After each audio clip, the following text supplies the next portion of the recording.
atstājam to dzēsību. Un tad liekam ūdeni.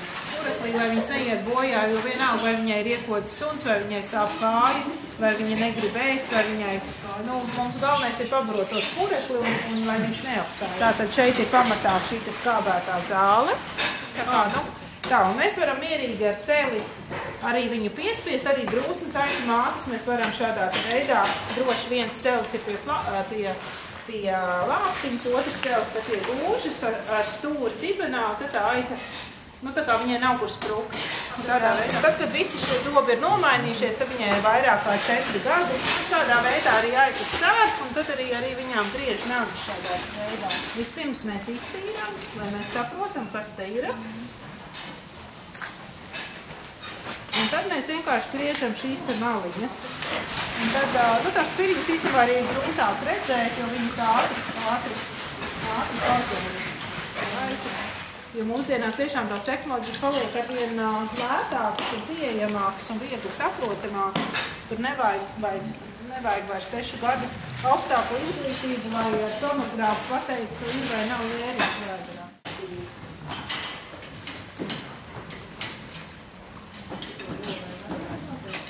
To dibentiņu iestumjam stūrī, lai viņai nav kur apkāpties. Tad ar vienu celi piespiežam plecus, ar otru celi gūžiņu. Tā aita, tad, kad liek pa viņu, to vienkārši pastiņos. Tā, tu nopiksēji. Vilnas, bet aiz šitā tēļa. Jā, jo viņai vilna arī saka, jā, šitā, tad droši neizstūri. Šeit sētais. Vēl stūri. Vēl rīktī piestumi. Tā, ka tu vari beigās atliekt muguru, atlaist rokas, ka tu vari piestumāt, ja? Un nepalaid.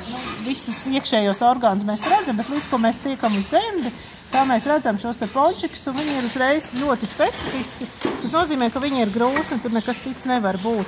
Un tas ir tieši tik suņi. Un tad ir maremas, un tad ir, tur sanāk tiem Alpu kalniem, kur gan tās aitas, tur katrā nogāzē, katrā valstī ir vairāk tā kā savs šķīrs.